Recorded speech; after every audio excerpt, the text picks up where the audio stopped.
हाइलाकांदी में तृणमूल कांग्रेस ने भाजपा सरकार के भ्रष्टाचार के खिलाफ किया प्रदर्शन। शनिवार को तृणमूल कांग्रेस कार्यकर्ताओं ने हाइलाकांदी में भाजपा सरकार के विभिन्न भ्रष्टाचारों के खिलाफ विरोध प्रदर्शन किया। इस दौरान बोलते हुए तृणमूल कांग्रेस की राज्यसभा सांसद सुष्मिता देव ने कहा कि भाजपा सरकार के सत्ता में आने के बाद से लोगों को तरह तरह से अपमानित और धोखा दिया जा रहा है। इस बीच भाजपा सरकार एनआरसी के नाम पर लोगों को तरह तरह से परेशान कर रही है। भाजपा सरकार कह रही है कि अगर वे बंगाली नहीं बोलेंगे तो उन्हें जेल में डाल दिया जाएगा। यह भाजपा सरकार है जिसने लोगों के वोट जीते हैं। बराक घाटी में कोई अच्छा नेता नहीं है। विधानसभा में भाजपा सरकार केवल विभाजन की राजनीति जानती है। यह सरकार विभाजन की राजनीति के अलावा कुछ नहीं जानती।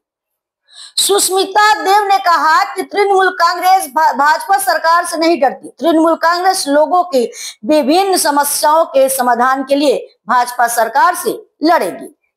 তলার থেকে আমাদের নেত্রী মমতা বন্দ্যোপাধ্যায় বলেছিল যে আসামে আন্দোলন করতে। আমরা সব ভাষা, সব জাতি, সব ধর্মকে সম্মান করি। আমাদের নেত্রীর আদর্শ হলো সবাইকে সম্মান করে চলা।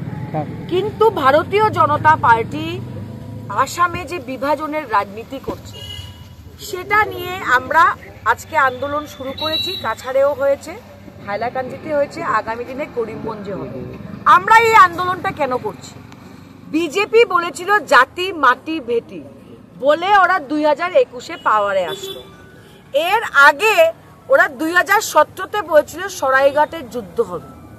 কিন্তু 10 বছরে ভারতীয় জনতা পার্টি ইললিগ্যাল মাইগ্রেন্ট ইনফিল্ট্রেশন নিয়ে ভারতীয় জনতা পার্টি কিচ্ছু করতে পারে না। অসমিয়া মানুষকে ওরা কথা দিয়েছিল যে আমরা বাংলাদেশিদের এনআরসির পরে বের করব, কিন্তু এনআরসি ফেল। এখন বিজেপি কি করছে? সমস্ত দেশে যারা বাংলা ভাষা বলে, রাজস্থান হোক, ছত্তিশগড় হোক, হরিয়ানা হোক, ওদেরকে ধরে ধরে বলছে নাগরিকদের যে আপনারা বাংলাদেশি। আমি আসামের জনতাকে বলতে চাই যে বাংলাদেশি সমস্যাটা সবচেয়ে বড় কোন রাজ্যতে? আসাম রাজ্যতে। তো আসাম রাজ্যতে কয়জন বাংলাদেশি হেমন্ত বিশ্ব শর্মা বের করতে পেরেছে? উনি অ্যাসেম্বলিতে বলছেন মাত্র 300 জন মানুষকে ওরা আসাম থেকে বের করেছে। ওরা বাংলাদেশি যারা ঘুষপেটিয়ে হেমন্ত বিশ্ব শর্মা পড়ে এই সমস্যাটা সমাধান করতে পারেনি বলে নানা রকমের অস্ত্র নিয়ে বিভাজনের রাজনীতি করছে। আজকে দেখেন উচ্ছেদটা করেছে মুখ্যমন্ত্রী। আমি মুখ্যমন্ত্রীকে জিজ্ঞেস করছি, 10 বছর আপনার সরকার ছিল, ইলেকশনের 6 মাস আগে আপনি উচ্ছেদ কেন করছেন? আর আপনি নিজেই বলছেন যাদেরকে উচ্ছেদ করে সরানো হচ্ছে ওরা তো সবাই বাংলাদেশি না।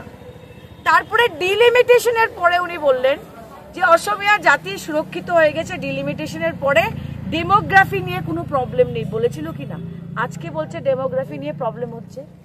খালি বিভাজন, হিন্দু মুসলমানের মধ্যে বিভাজন, আসামিয়া বাঙালিদের মধ্যে বিভাজন, এসটি নন এসটির মধ্যে বিভাজন, বড়ো নন বড়োর মধ্যে বিভাজন। এই বিভাজনের রাজনীতির বিরুদ্ধে মমতাদির নির্দেশে আজকে আমরা আন্দোলন শুরু করেছি। আমার পার্লামেন্ট সেশন আছে, তাই বলে আমি আজকে বরাকে করেছি। আগামী দিনে আমি আসামের জনতাকে সচেতন করে দিতে চাই যে স্পেশাল ইন্টেন্সিভ রিভিশন যে ভোটার লিস্ট আবার নতুন করে তৈরি করা হচ্ছে, সেখানে আধার কার্ড মানা হচ্ছে না, এপিক কার্ড মানা হচ্ছে না, রেশন কার্ড মানা হচ্ছে না, কোনো জমির কাগজ মানা হচ্ছে না। আমরা কি কাগজ দেখাবো? সবাইকে বললাম যে আবার এনআরসির মতো একটা exercise election commission of India করছে, কিন্তু ইলেকশন কমিশন অফ ইন্ডিয়া নাগরিকত্ব নিয়ে প্রশ্ন করতে পারে না। কিন্তু স্পেশাল ইন্টেন্সিভ রিভিশন হতে চলেছে। আমি আসামের জনতাকে সচেতন করে দিলাম। লক্ষ